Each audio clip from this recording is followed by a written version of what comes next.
Além da Vida, um encontro semanal com a doutrina dos espíritos, codificada pelo ilustre pensador francês Allan Kardec. Um momento de meditação, um momento de reflexão, um momento de luz. Além da Vida, uma mensagem de esperança para um novo amanhecer. Todos os domingos, às 8h30 da manhã, aqui, na Rádio Londrina.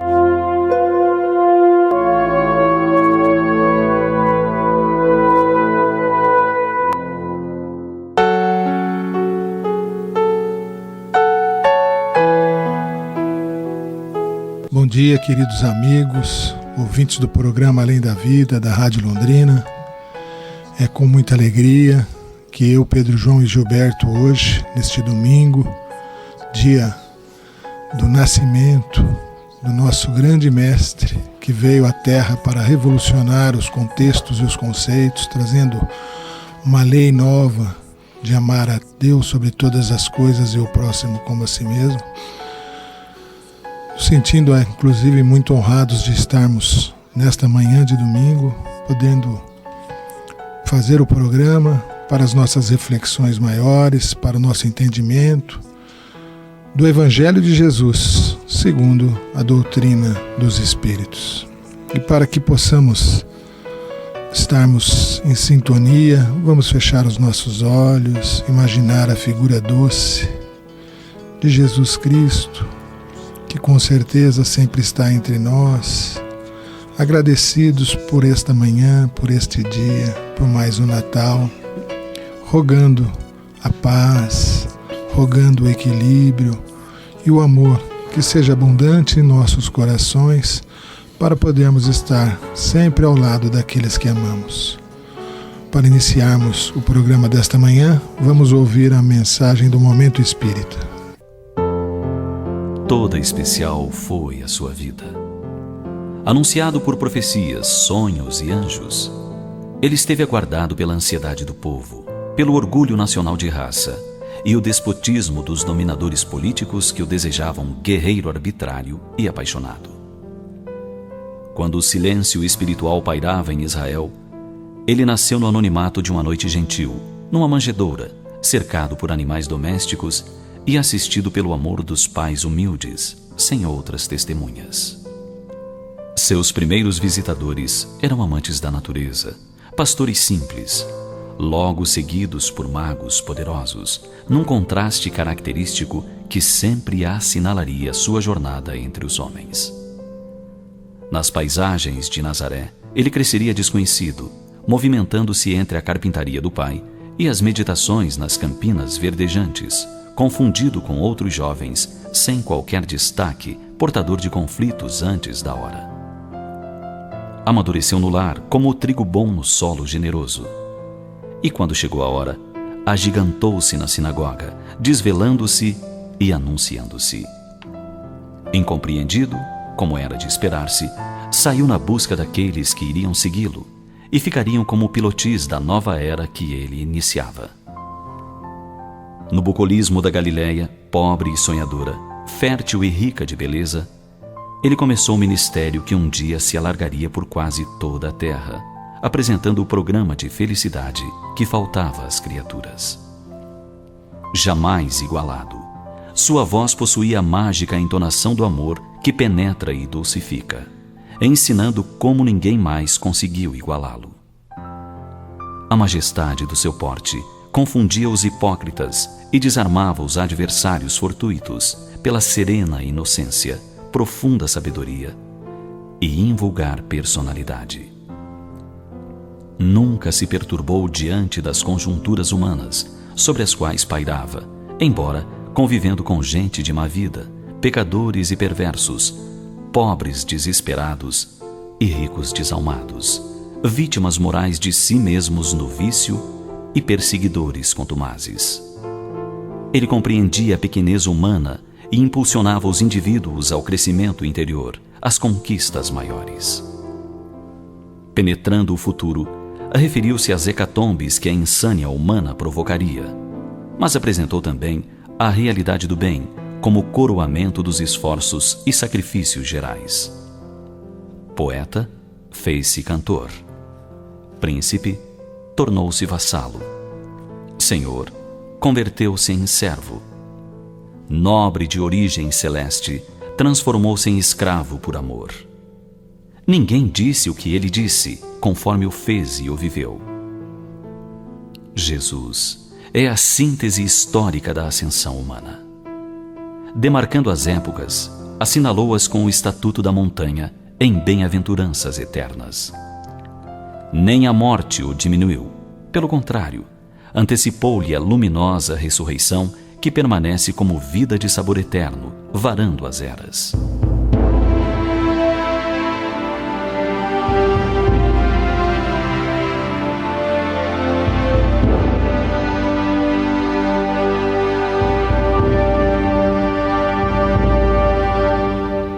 Grandioso, hoje como ontem, é o amanhã dos que choram, sofrem, aguardam e amam. Sua veneranda presença paira dominadora sobre a humanidade, que nele encontra o alfa e o ômega das suas aspirações. Jesus é a vida em representação máxima do Criador, como modelo para a humanidade de todos os tempos. Unamo-nos a Ele e vivamo-lo.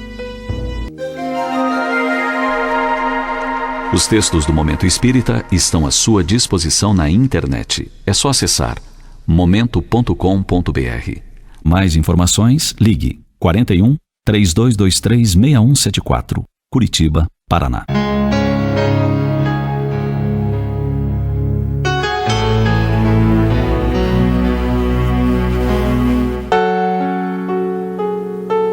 Bom dia, ouvintes da Rádio Londrina, do programa Além da Vida, nessa manhã linda de domingo, em que comemoramos o aniversário de nascimento de Jesus Cristo.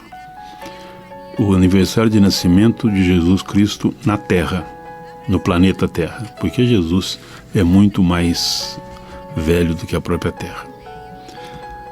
Para iniciarmos com a leitura do Evangelho segundo o Espiritismo, capítulo 15, Fora da Caridade e não há salvação. Item 4, o maior mandamento. Mas os fariseus, tendo sabido que ele tapara a boca aos saduceus, reuniram-se. E um deles, que era doutor da lei, veio-lhe fazer esta pergunta para o tentar: Mestre, qual é o maior mandamento da lei? E Jesus lhe respondeu: Amareis o Senhor vosso Deus de todo o vosso coração, de toda a vossa alma e de todo o vosso espírito. Eis aí o maior e o primeiro mandamento. Eis o segundo, que é semelhante a este: Amareis vosso próximo como a vós mesmos. Toda a lei e os profetas estão contidos nesses dois mandamentos. São Mateus 22, 34 a 40. Caridade e humildade, tal é, pois, o único caminho da salvação. Egoísmo e orgulho, tal é o da perdição. Este princípio está formulado em termos precisos nessas palavras: Amareis a Deus de toda a vossa alma e ao vosso próximo como a vós mesmos. Toda a lei e os profetas estão contidos nesses dois mandamentos. E para que não haja mais equívoco sobre a interpretação do amor de Deus e do próximo, ajunta: E eis o segundo mandamento, que é semelhante ao primeiro, quer dizer, que não se pode verdadeiramente amar a Deus sem amar ao seu próximo, nem amar o seu próximo sem amar a Deus. Portanto, tudo que se faz contra o próximo é o fazer contra Deus. Não podendo amar a Deus sem praticar a caridade para com o próximo, todos os deveres do homem se encontram resumidos nesta máxima: fora da caridade não há salvação. Eu sempre considero, que essa palavra de Jesus, quando perguntam para ele do primeiro mandamento e ele já vem com a resposta do segundo, ele vem complicar tudo na nossa vida quando ele fala, que eis o segundo mandamento: amarás o próximo como a ti mesmo. Porque amar a Deus já é um princípio nosso, que a gente já tem isso bem enraizado em nossos sentimentos, no nosso pensamento, no nosso coração. E amar ao próximo não é tão difícil quando o próximo está longe, A gente, eu amo, eu gosto. Mas quando o próximo está próximo, bem próximo de nós, às vezes convivendo sob o mesmo teto, as coisas são mais difíceis. E quando Jesus fala amarás o próximo como a ti mesmo, ele complica tudo, porque como é que nós nos amamos? Qual é o nosso conceito de amar a ti próprio? É coisa muito vaga, mas é muito complicada e muito difícil de ser posto em prática, porque amar a si próprio é, em primeiro lugar, você não ter espaço para maledicências dentro do seu coração. Você não ter espaço para o ódio, para a raiva, para a irritação, para o nervosismo constante, para a falta de educação, para a falta de respeito. É a gente tirar de dentro de nós todas essas pequenas coisas que nos acompanham, né, com a inveja, né, com os falsos testemunhos que às vezes a gente possa até deixar escapar da nossa boca. Então, esse amar ao próximo como a ti mesmo é muito complicado, porque amar a si próprio é muito difícil. É muito difícil alguém que realmente se ame, né? E esse se amar, normalmente a gente entende pelas coisas da materialidade. É comer menos para não engordar muito, é fazer não sei o que para não acontecer tal coisa, sempre em troca de coisas materiais. Mas Jesus não nos pede isso, né? Ele pede que nós nos amemos, que nós nos respeitemos. E isso é muito difícil, esse sentimento do respeito interior, aonde eu não vou me violar, não apenas nas coisas que eu falo, nas coisas que eu deixo passar à minha frente, que cruzam o meu caminho, mas eu não vou me violar pelos maus pensamentos. Eu vou estar constantemente naquela lição do Evangelho que nos fala, né? Orai e vigiai. Mais vigiai do que orai. E esse orai e vigiai é uma coisa também bastante complicada, porque a gente tem que estar prestando atenção nos nossos atos físicos e nos nossos pensamentos. E como é difícil a gente controlar os pensamentos. Como é difícil a gente poder dizer, né, ao próximo, né, que eu estou me controlando, que eu estou conseguindo me manter, vamos dizer, de cabeça fria, de cabeça fresca, como a gente costuma falar, sem pensamentos desequilibradores e desarmonizadores. E isso vai fazendo com que a gente comece a caminhar, a buscar e a tentar entender o que é que somos. Quem sou eu, né? O que é que eu faço, como que as coisas são. E aí a gente vê a lição, né, que vem nos falar do maior mandamento e que a gente ouve pela mensagem de hoje da Federação, quando aquela frase que foi dita, nem a morte o diminuiu.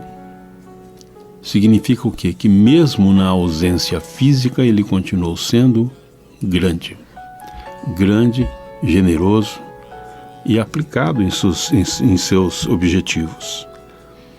Jesus, né, quando Deus nos enviou Jesus, ele deixou bem claro, e nós agradecemos nas preces nossas diárias, sempre, né, a Deus, quando agradecemos pela presença de Jesus, nós nos lembramos que ele veio para cá como mestre, né, para nos servir de modelo e guia.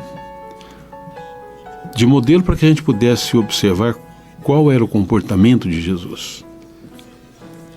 E guia, né, para a gente aproveitar as oportunidades que esse comportamento dele foi nos deixando.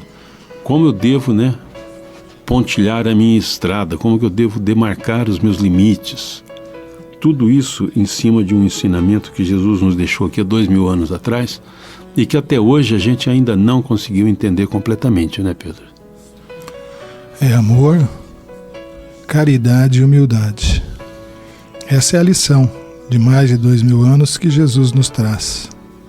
A sua época, que não dispunha de nenhum meio de comunicação como temos hoje, e pela mensagem que recebemos no dia anterior, num trabalho que foi feito lá no Centro Espírita Allan Kardec, no Francisco Cândido Xavier, um espírito trouxe uma mensagem de uma profundidade muito grande, dizendo dos apóstolos de Jesus que foram os verdadeiros divulgadores da sua mensagem, que foram aqueles que puderam passar para a humanidade tudo aquilo que ocorreu durante a passagem de Jesus no nosso meio. E pontuando agora que nós, neste momento de transição, porque aquele momento foi um momento de revolução, onde Jesus trazia uma nova ideia, um novo sentimento para que pudesse ser cultuado, que pudesse se sobrepor aos demais sentimentos que existiam na época, foi a revolução do amor. E ele traz então todos os postulados e os seus ensinamentos, fazendo cura, mostrando a respeito do perdão. Paulo de Tarso, na sua carta aos Coríntios, fala muito bem a respeito do que significa o amor, o que é o amor. Algumas traduções falam que é a caridade, enfim, elas se misturam por serem muito próximas às considerações. Mas esse Espírito nos traz uma mensagem mais nova, dizendo que estamos deixando de um mundo de sofrimento e dor para começarmos e para inaugurarmos um mundo de regeneração, onde teremos a esperança, onde o amor vai reinar.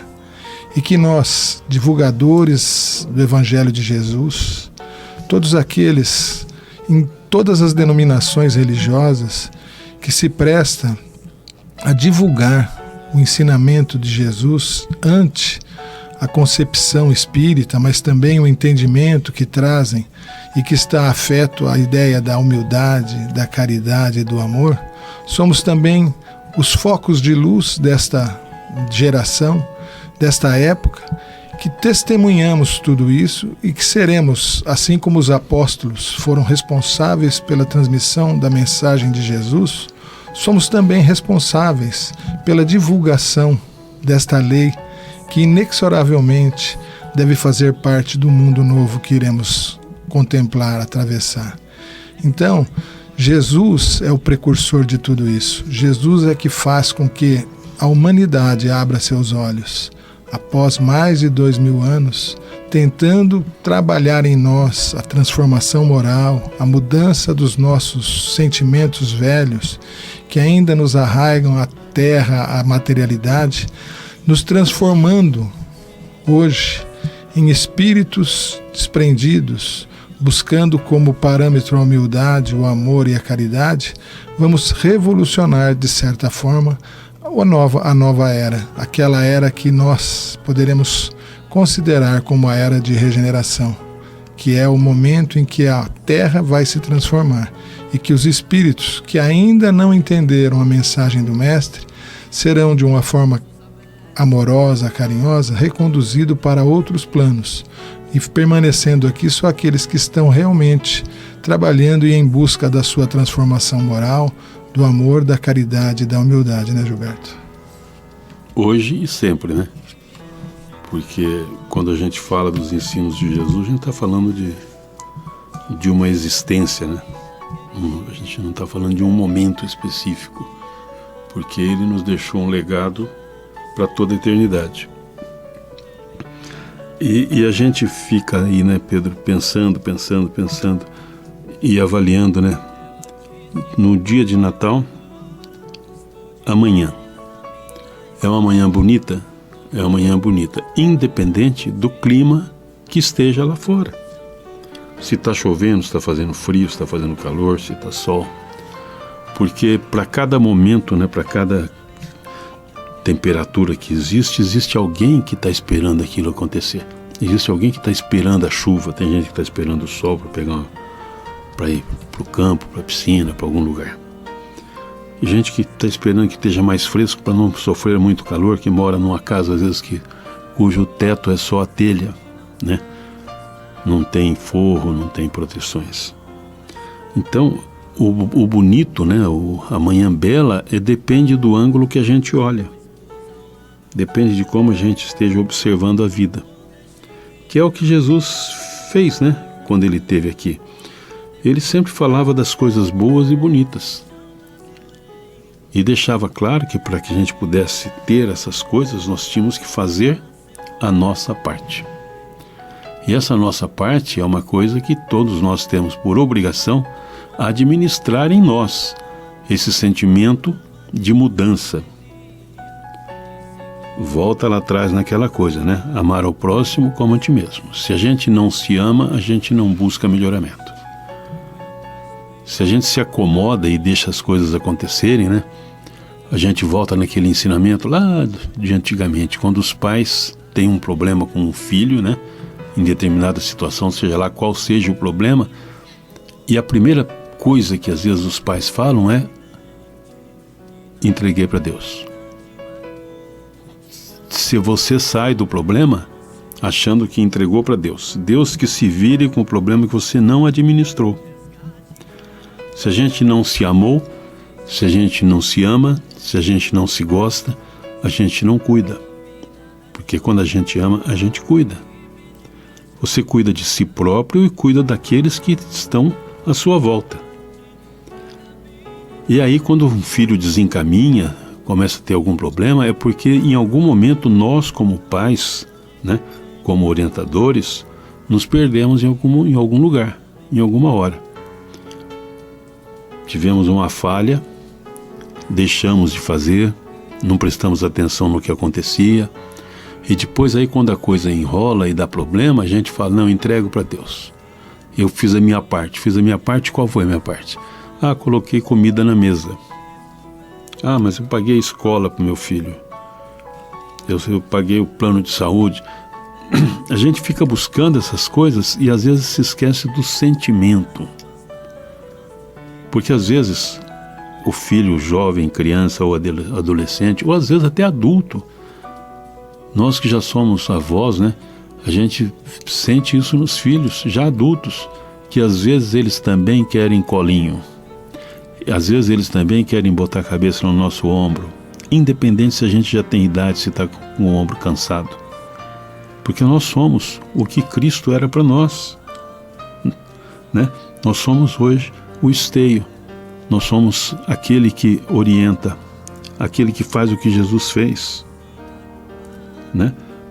É o mestre, é o que sabe tudo. Nós, como pais, sabemos evidentemente algumas coisas mais que os filhos, não nem sempre, mas na maioria das vezes. Nós somos o modelo que eles devem seguir e temos que ser o guia para que eles não se percam no caminho quando se sentirem sozinhos.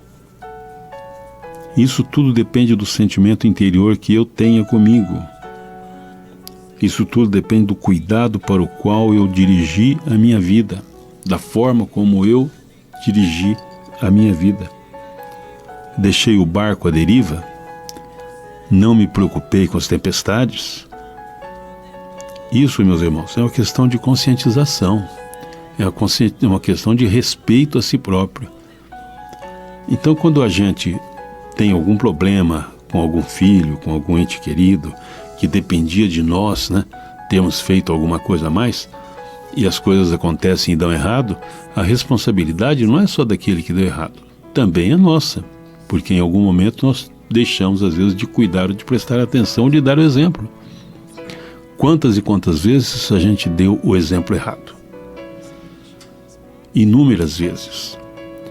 Naquela brincadeira, às vezes, de quando a gente, com os filhos pequenininhos, a gente chega em casa, abre lá uma garrafa de bebida e vai fazer um aperitivo e a criança vem e você deixa ele enfiar o dedinho e pôr na língua.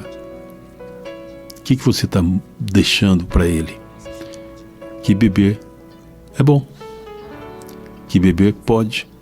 Porque você está dando o exemplo da bebida e está deixando que ele, inclusive, experimente. E o corpinho dele, às vezes muito pequeno ainda, não está preparado nem para aquela gotinha de álcool que ficou grudado no dedo dele. Então cabe a nós orar e vigiai. Cabe a nós termos responsabilidades. Cabe a nós não ficarmos aí apenas julgando os acontecimentos. Cabe a nós, como dissemos agora há pouco, fazermos a nossa parte com responsabilidade. Fazermos a nossa parte de cabeça erguida, de olhos abertos e atentos. Porque o silêncio é uma prece, mas eu considero que o bom silêncio é uma prece. Quando você faz silêncio interior, porque não adianta fechar a boca e ficar fervendo nos pensamentos, pensando mal dos outros, brigando com todo mundo. É importante que nós façamos a nossa parte. E a nossa parte tem que ser responsável e responsabilizada. Porque nós somos os mestres, o modelo e o guia dos nossos filhos. Como Jesus fez conosco, nos deixou seus ensinamentos, nos deixou suas orientações e deu-nos a liberdade para que nós pudéssemos escolher. Faz parte do nosso livre-arbítrio essas decisões. Mas por outro lado, nós sabemos que nós seremos responsáveis e responsabilizados por tudo aquilo que praticarmos, né, Pedro? E é interessante que, dentro dessas suas considerações, me veio à mente a parábola dos talentos, né? Que devemos ser aquela terra boa, adubada, que tem sol, que tem água, para que possamos deixar não só germinar a semente que for lançada, os conhecimentos que nós adquirimos, mas que possamos também distribuir esse conhecimento. Somos responsáveis por tudo aquilo que cativamos, como diz o livro do Pequeno Príncipe, né? Mas somos responsáveis por tudo aquilo que nos é colocado ao alcance, entre o contexto dos nossos pais, dos nossos irmãos, dos nossos filhos, dos nossos netos. Porque vocês podem ter certeza que nessa situação nós acabamos nos tornando vitrine. Todos que conhecem a nossa vida, a nossa dedicação a determinada filosofia religiosa, a determinada religião, somos não só observados, mas muitas vezes cobrados. E aí a gente ouve quando eventualmente a gente é pego num deslize ou coisa do gênero, porque lógico, também somos humanos e erramos, né? Mas você não é espírita? Cobrando da gente a conduta correta. E por óbvio, né, os filhos não falam isso, mas eles também têm essa mesma interpretação. Então, dentro desse contexto, e a gente fala espírita, mas acima de ser espírita nós somos cristãos, dentro desse contexto, nós temos que ser fiel àquilo que nós realmente estudamos, aprendemos, introjetamos, para que a gente possa passar às pessoas que convivem conosco justamente esses contextos, que possam ser também fiéis no seu aprendizado, para que eles possam entender e buscar, aí sim, o conhecimento. Porque muitos admiram tudo isso e passam ao largo. E aí nós vamos de novo lembrar da parábola das sementes, né? Muitos vão receber essa semente e é um solo pedregoso, espinhoso, e ela não vai prosperar. Muitos até vão dar uma certa atenção a tudo isso, vão estudar, mas vão guardar para si e não vão vivenciar isso na sua vida. Mas nós que estamos à frente de um contexto espírita, e seja, como eu falei, a qualquer denominação de religião, temos uma responsabilidade muito grande, porque somos ali aqueles que estão sendo focados não só por aqueles nossos amigos, aquelas pessoas que estão em nossa volta, os nossos parentes, mas também os espíritos estão nos observando. E eles muitas vezes se orientam e se baseiam nas nossas atitudes, na nossa conduta, para poder se sentir forte, aprender, seguir um contexto onde ele possa buscar melhorar no plano em que ele se encontra. Eu lembro, Gilberto, de uma história do Divaldo, que ele falava a respeito de uma pessoa que, desesperada, tendo 5 ou 6 filhos, ele perdeu o emprego e ele não sabia mais o que fazer. E ele, num ato totalmente translouco e desesperado, ele se joga nos trilhos do trem e comete o suicídio.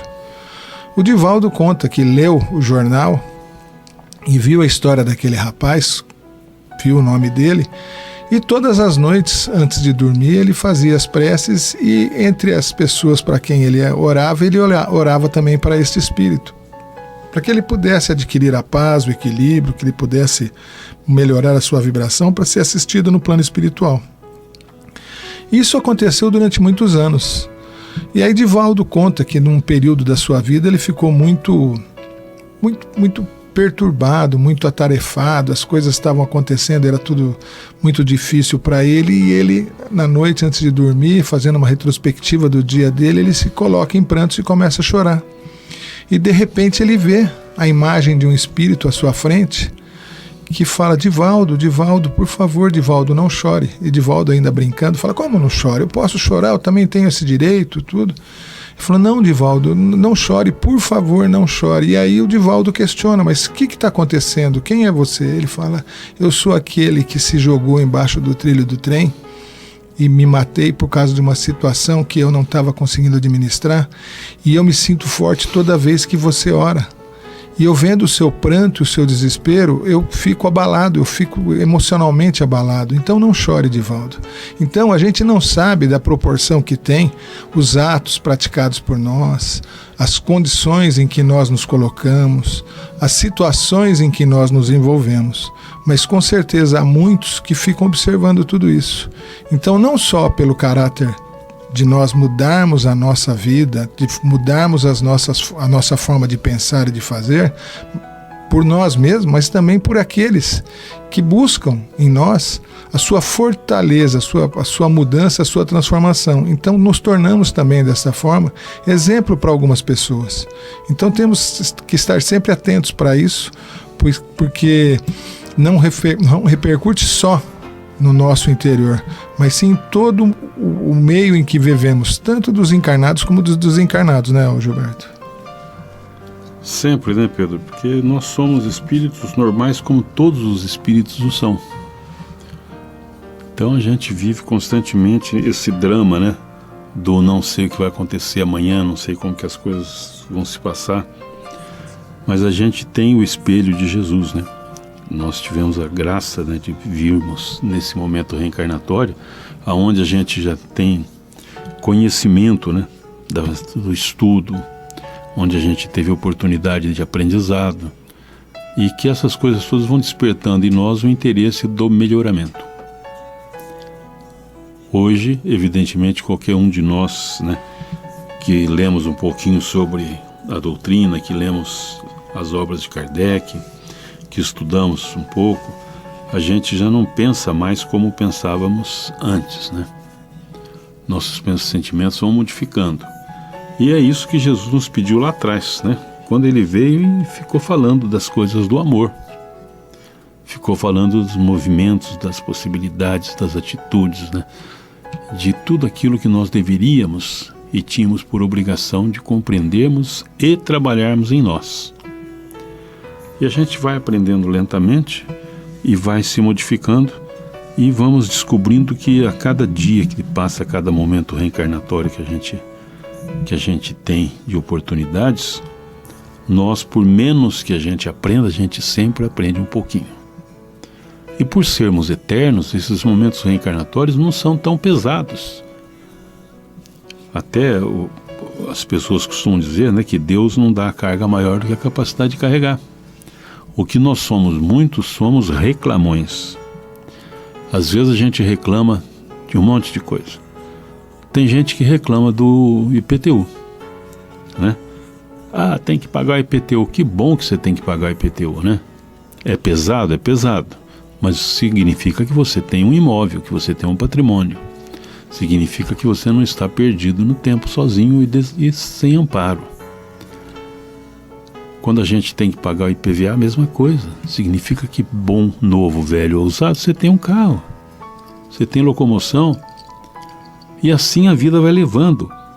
E nós, evidentemente, que temos que pagar as nossas contas espirituais, liquidar os nossos débitos do passado e evitar novos débitos.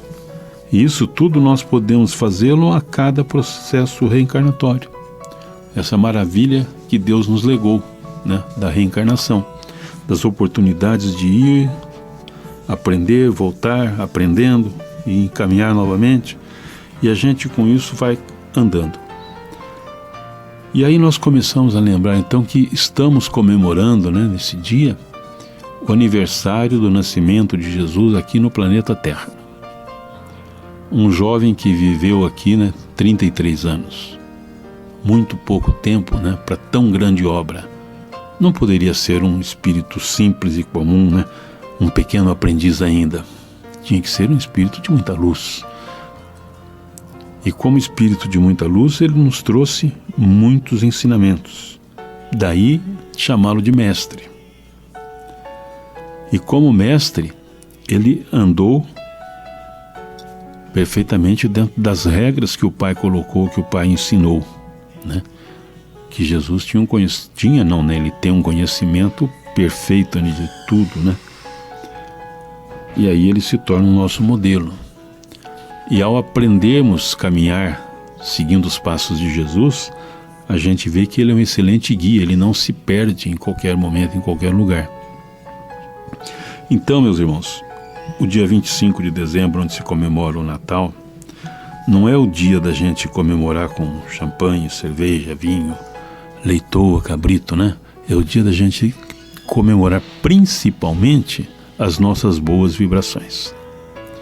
É o dia de comemorarmos a nossa capacidade de mudança, a nossa vontade de nos modificarmos, aproveitarmos essa oportunidade maravilhosa que a gente tem da doutrina espírita, das obras de Kardec, dos ensinos que os espíritos nos trazem, para que a gente possa aproveitar esses ensinamentos.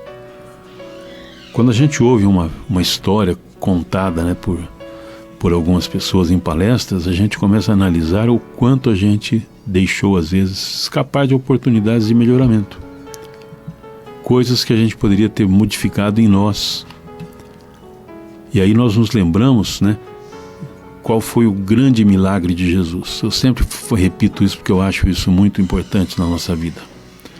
Quando falo os milagres de Jesus, a gente lembra do água transformada em vinho. A gente lembra da multiplicação dos pães, dos peixes, né, da cura dos cegos e dos leprosos. E aí a gente fica achando que isso era um milagre, né? Isso era uma coisa mágica. Para Jesus não era. Para Jesus era só uma transformação que ele tinha o domínio, né? Ele tem o domínio sobre a matéria. Mas o grande milagre de Jesus, né, foi ele ter aproveitado a oportunidade que lhe foi dada durante sua existência. Foi a sua autotransformação. Porque Deus não criou Jesus um espírito especial, perfeito. Não, esse aqui vai ser Jesus, o cara que não vai errar. Ele criou e deixou Jesus no seu livre-arbítrio. E Jesus aproveitou as oportunidades que lhe foram dadas e se aperfeiçoou, se melhorou e conseguiu mudar suas más inclinações, que é o que ele nos pede que nós façamos, né? Para que você possa ser um bom cristão, um verdadeiro espírita, um verdadeiro cristão, você vai fazer esforços para mudar as suas más inclinações. E essas más inclinações estão presentes na nossa vida o tempo todo. E cabe única e exclusivamente a mim mudar-me, porque ninguém pode me modificar, apenas eu posso me modificar. Então, a grande importância de seguirmos o Mestre, seguirmos o modelo e aprendermos a caminhar pelos ensinos do guia. E aí nós não nos perderemos nas florestas, nas matas, nos desertos. A gente sempre estará sendo acompanhado, né, por alguém que nos mostra e nos aponta os caminhos, né, Pedro? É a porta larga, né, que o próprio Evangelho nos avisa. Estamos chegando ao final do programa e queremos agradecer durante todo esse ano a companhia, a assistência, as perguntas que foram mandadas para o programa. Agradecer ao Centro Espírita Allan Kardec, que nos possibilita a realização deste programa. Agradecer aos espíritos amigos, trabalhadores da Seara do Cristo, por termos esta oportunidade maravilhosa de estarmos aqui, não só aprendendo, mas estudando e junto com vocês, cada vez mais progredindo nessa questão dos conhecimentos. Estamos hoje comemorando o dia mais importante, a data mais importante para aqueles que são considerados cristãos.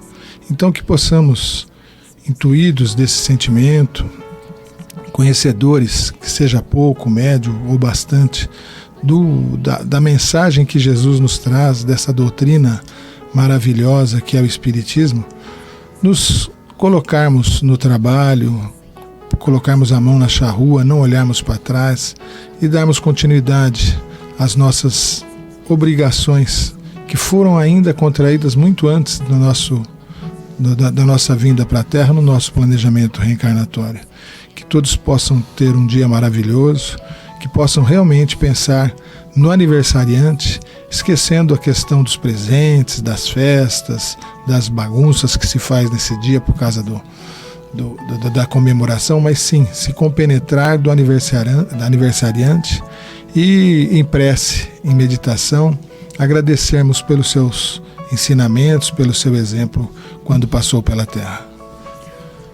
Esse agradecimento, né, Pedro, a gente tem que estendê-lo a todos os sentimentos, né, a todas as pessoas que estão envolvidas, né, no processo de melhoramento, de mudança.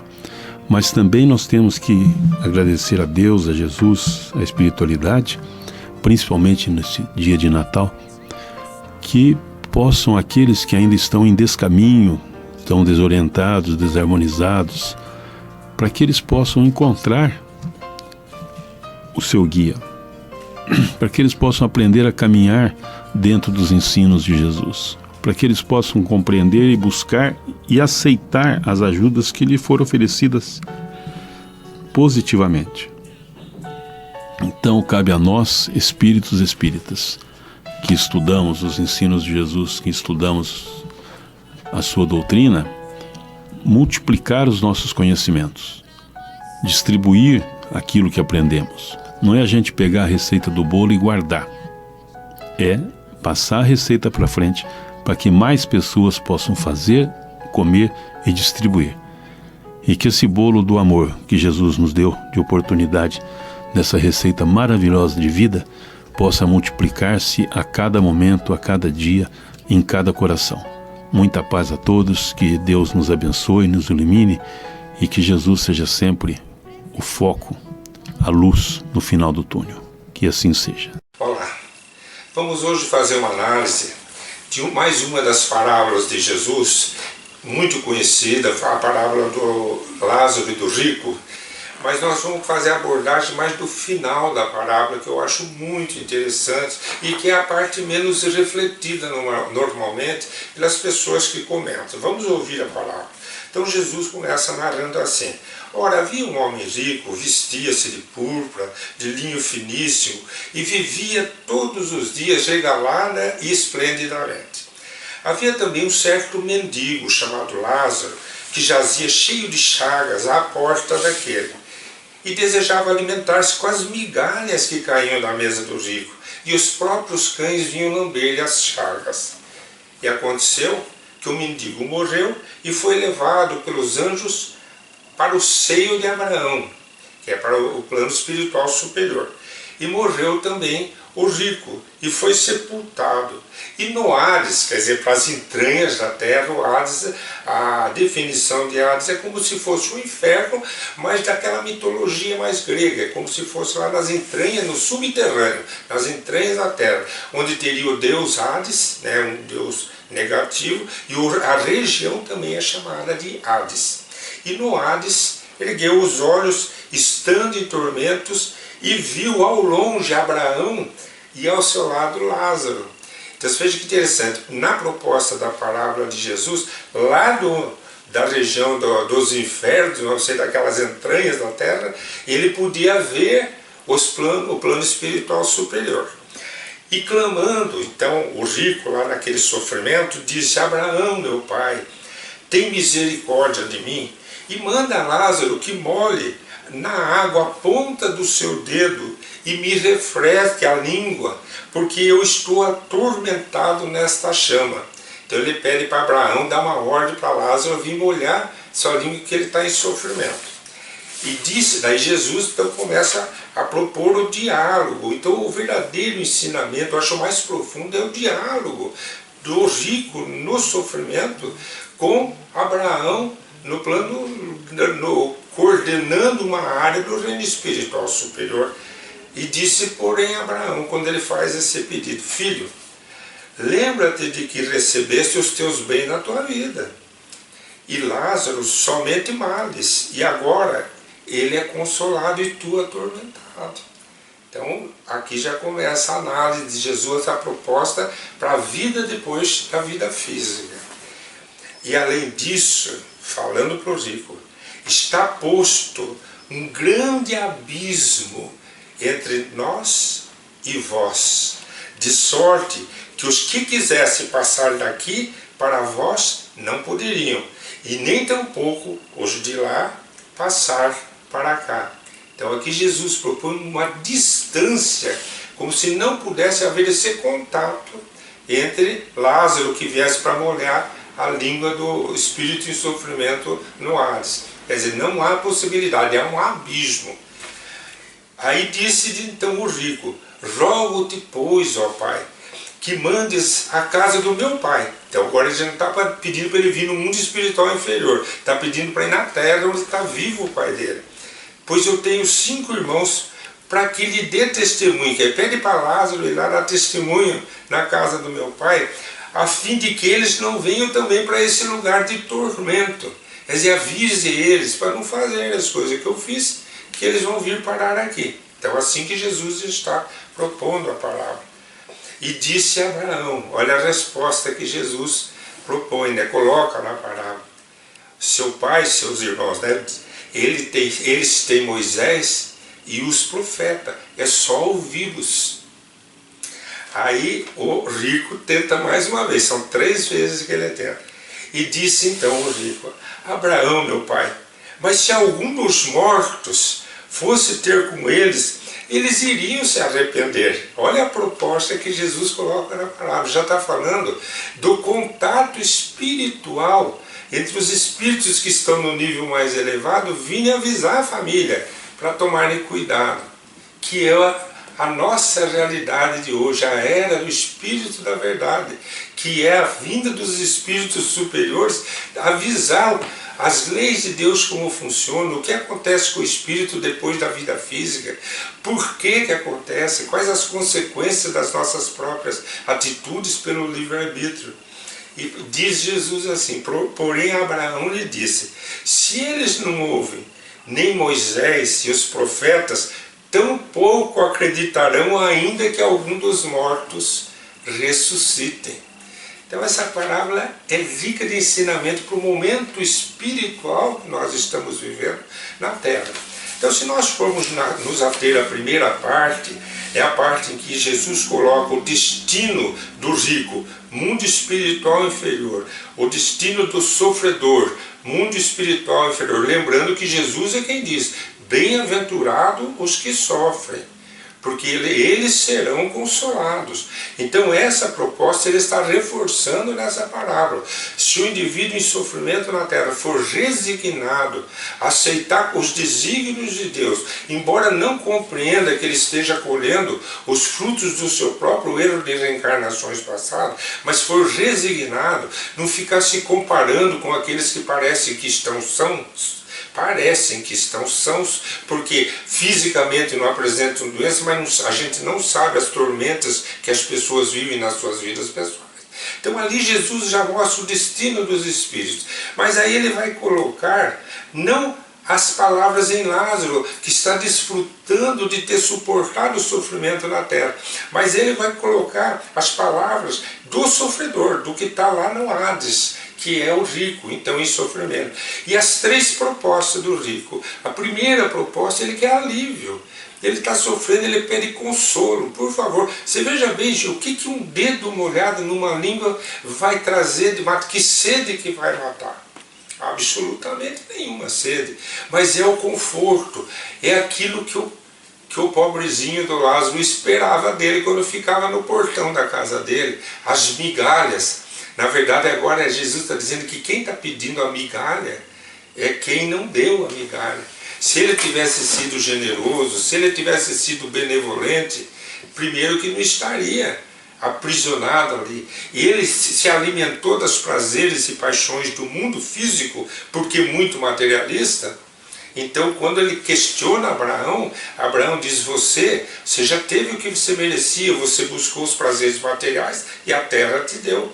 Aqui você não tem o que buscar, aqui é para quem busca a paz de espírito, para quem busca os gozos do espírito, que é a região de Abraão, vamos dizer, do plano espiritual superior. A segunda proposta, a primeira pediu alívio, na segunda ele pede que Lázaro vá avisar a família dele. E ele diz o quê? que a terra, Jesus está dizendo, a terra já está banhada de recados de Deus. As leis divinas já foram apresentadas aos homens pelos profetas. Que são os profetas? Os intermediários entre os céus e a terra. E já foi apresentado, Moisés traz os 10 mandamentos, então os homens já têm as leis, que se eles cumprirem aquela lei, eles todos vão para o seio de Abraão. Quer dizer, vamos desencarnar e vamos para o mundo espiritual superior. E aqui entra então uma questão muito interessante, porque ele fala há um abismo entre nós, entre o mundo espiritual superior e o inferior. Gente, mas há esse abismo, o Espiritismo concorda com isso. A gente sabe que o espírito inferior, pela densidade vibratória, não tem acesso aos planos espirituais superiores. Mas a gente sabe que os espíritos superiores, embora transitem numa outra dimensão vibratória muito mais sutil, eles têm acesso às trevas. Eles têm acesso ao que nós até chamamos de umbral, esses ambientes de padecimentos como esse que Jesus propôs na parábola como Hades. Né? Então, se eles têm acesso, cadê o abismo? O abismo está nessa vibração. Quando a gente pega a primeira obra, vamos dizer assim, da prática da vida espiritual, que é a que André Luiz nos apresenta depois da codificação do Espiritismo, onde nos vem toda a teoria, e a gente observa o começo do livro Nosso Lar, escrito por André Luiz, ele conta que ele está vivendo numa região sombria, de muito sofrimento, onde ele vê poças de lama, onde ele tenta matar a sede naquela lama, naquela região espiritual. Só que ele nunca ficou sem a visita de espíritos superiores. Ele nunca ficou sem a presença dos amigos da mãe dele, do mundo espiritual superior, que vinham visitá-lo. Mas ele nunca pôde vê-los. Foram 8 anos, segundo ele mesmo narra, ele descobre, depois de um tempo que ele está recolhido na colônia espiritual Nosso Lar, que ele ficou 8 anos nessa região de padecimento, sem ver ninguém que pudesse ajudá-lo. E, no entanto, nunca deixou de receber a visita, como o próprio Clarencio, que foi buscá-lo, disse: nós sempre estivemos com você, nós sempre estivemos aqui. Você não podia nos ver por sua condição vibratória, energética, ser muito materialista, ser muito doença, muito vinculada aos prazeres da terra. Você desencarnou ligado aos desejos sensuais da terra, aos prazeres, gozos que a matéria nos dá. Com isso, nós que nos alimentamos dos ensinamentos superiores, das virtudes, do amor, da paz, da fraternidade, nós nos aproximávamos e você não nos percebia. Esse é o grande abismo. O abismo é a distância vibratória de quem está com seu corpo espiritual já num outro nível, que mesmo que chegue ao lado, vitalize, impõe as mãos, ele não percebe, porque ele está numa dimensão muito densa de quem não soube viver. Então esse já é um dos grandes ensinamentos. E o outro é essa questão dele pedir para os espíritos irem alertar a família dele. Quando ele pede para os espíritos virem alertar, Jesus já faz uma advertência nessa parábola que nos cabe aqui agora, nós que temos esse alerta, que são os espíritos superiores, que foram enviados por Jesus como consolador prometido para dizer: a vida continua e o que acontece conosco depois da morte do corpo físico.